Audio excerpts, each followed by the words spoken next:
morning, everyone. Welcome back to the Outpost.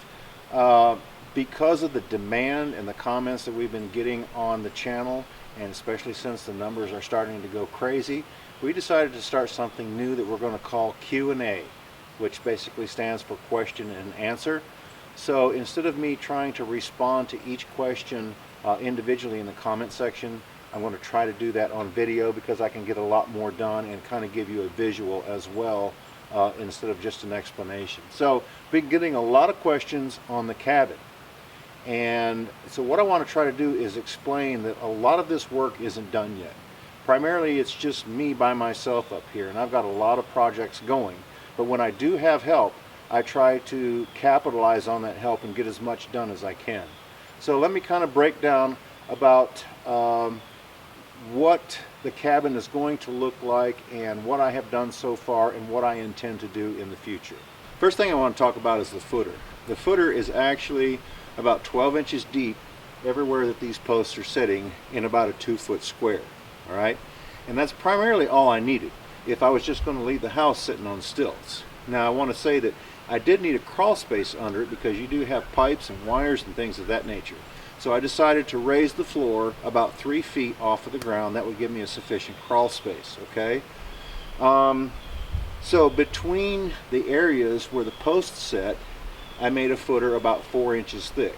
There's going to be a small knee wall underneath this beam right here that goes down to the footer, okay? Outside from about here to towards that other post is about 4 inches thick. There will be a knee wall right here. This is my crawl space.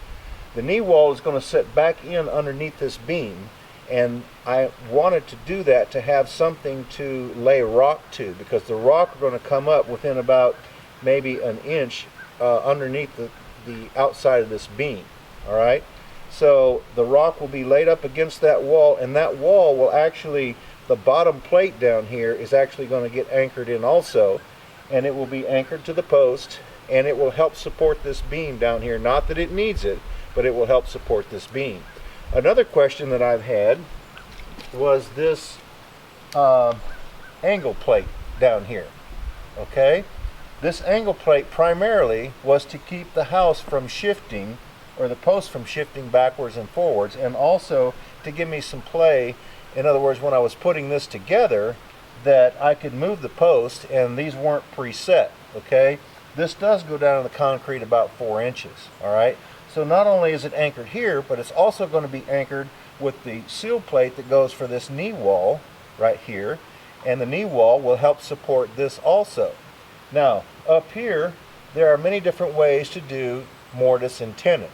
I did not use a shoulder joint, which basically would be notching out this a little bit beyond the mortise, and where this could actually rest on it. Now, does that give it more strength? Yes, it does. But since I knew that there was going to be a knee wall underneath, this would take a lot more time to dig out. So I knew that I was going to build this wall, and I figured that that wall is going to be underneath this floor beam right here, which is going to be a support. And the walls basically are going to be the same thing. My exterior walls are actually going to sit inside this post. In other words, the inside wall is actually going to fall within about a ½ an inch of this side of the post. The exterior side of the wall is going to come within about a ½ inch of this post. So in other words, you'll still be able to see the entire framing of the cabin from the outside and from the inside, something that not a lot of people do. They would cover up the whole exterior, and you would primarily see the bigger beams done from the inside. But this is more of a German Scandinavian type architecture or design that I wanted to do. So in other words, you will see exterior siding go between these two posts, then you'll see this post and go between these two posts, and you'll be able to, like I say, see this whole structure. Okay, so also not only does this beam here sit on top of the wall that goes down here, but also that beam up there will sit on top of this wall. In other words, so the bearing weight will go all the way down to the footer. Now again, these posts are carrying the major weight because of the way that this is designed, okay? But I also want to say that, you know, again, there are many different ways to do this mortise and tenon. You can do it like I did it, like you've been seeing it, or you can do a shoulder joint, which is basically where this would go a little bit farther. Some more would be dug out here on the side, and it would give it a lot more stress ability as far as weight goes. But when I thought about it, I thought, man, that's a whole lot of work, and I really don't need it, because I have built another cabin before and didn't use timbers like this, and you just use conventional framing. And so this is kind of going to be the same thing with some additions to it. And also, you know, these beams, they weigh a considerable amount, so it's just going to be that much more sturdy if you compare it to conventional framing. The bottom of these posts, you know, since that's going to have a rock wall all the way around, that will give it some protection from elements from the outside underneath, you know. So I've had some people ask, you know, well, was I going to waterproof that? I just set it right down on the concrete. Yes, I intend to do that, because I'm going to take tar actually, and I'm going to coat the whole bottom of this thing right here. And I'm also going to coat up onto the bottom of the post as well. And then a lot of that will be covered in with fill dirt, okay? The reason that I burned these, because many cultures have used that form of treating their wood, and this helps to make it waterproof, okay? It helps to make it bug proof, and it also helps to make it fire retardant. Not that, you know, I need any fire retardant, but that's just what it does. Because as you watched me, it'll burn so long and then it basically stops burning. Doesn't make it fireproof, you know, wood does burn, but it makes it kind of retardant as far as catching on fire. But I also intend to put a clear sealant on these when I'm done as well. But like I said, I'm only one person. There's not a whole lot that gets done in a big hurry out here. I'm basically doing this in my time off. Also, I had a question about adding a second floor if I was to do that. That upper beam, if I was to add a second floor, okay, that's probably not sufficient to put floor joists in between like I added the 2x10s down here. So what I would have to do is put floor joists on top of that. And I do have some bracing that I'm going to put in the corners, but probably if I did that, in order to change this to a 2-story structure, I would come in here and add some bracing right here, and probably where I would be able to go about 4 foot out and come about 4 foot down.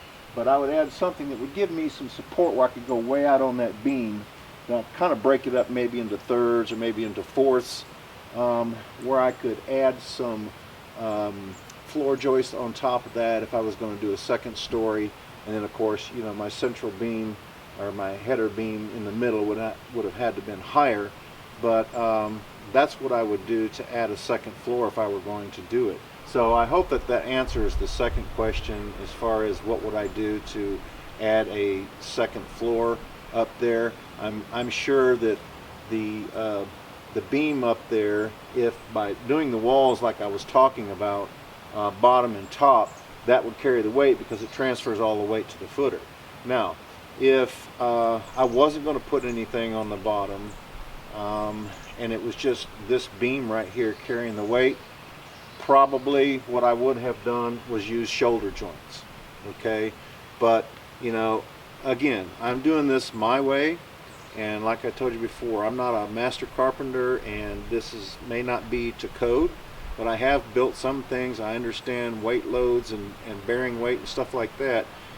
That wall sitting on this concrete slab underneath this, the way that the size of these beams and the size of this tenon, and as deep as it goes in there, plus the wall here, that is going to be sufficient for what I'm doing here, okay?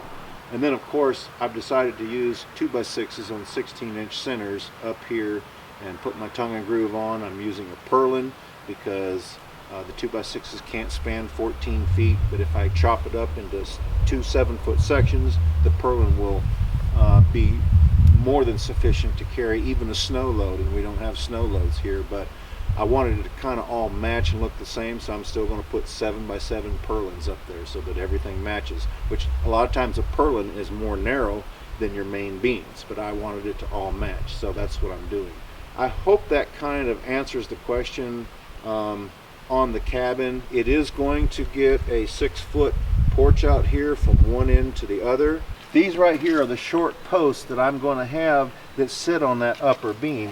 And basically, the way this is designed is I will have to get up there, since I've changed my mind on the design of the roof. I'll have to make a mortise for this to sit in, but it will actually sit down into the upper post, and then of course this area right here will be just like I have been building the rest of this. This big long purlin will actually sit down in here, and it'll go from one post to the other, just like is these upright posts that I was just talking about.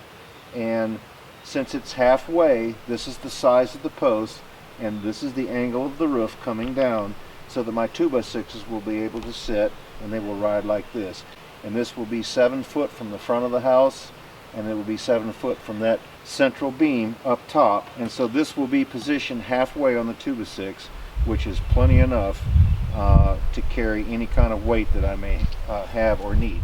So all of these posts and beams, since I have more poplar here than I have anything, and it's really manageable to work with, all of these posts and the beams were done out of poplar. I have a friend who was in the log cabin building business, and they had a chart that they used to go by, and the log that they were working on, whatever its job was, he told me that would determine basically what type of wood that they would use. And he told me that the poplar was a better wood to use than like number 2 pine, which is what normally we would use for conventional framing. He said that it would carry a lot more weight, and it was a better wood. He said that structurally it was better. Now, whether that's true or not, I don't know. I do know that the poplar was much more manageable as far as working with it, because especially, you know, the sawmill and my tools and things, because the pine actually has a lot of resin within the fibers on the interior side, and the blade on the sawmill and the tools would get a little bit gummy, where the poplar was dry, and I didn't have any problems cutting it. So I hope I've been able to answer some of those questions on the cabin, and if you have more questions, please leave me a comment. But I think we're going to try to answer these in little videos like this, where I will title them Q&A, and I think what we're going to do is we're going to try to do one at least every Wednesday. Okay, that way the comments that I get coming in, because a lot of them are very similar, I can kind of group them into categories.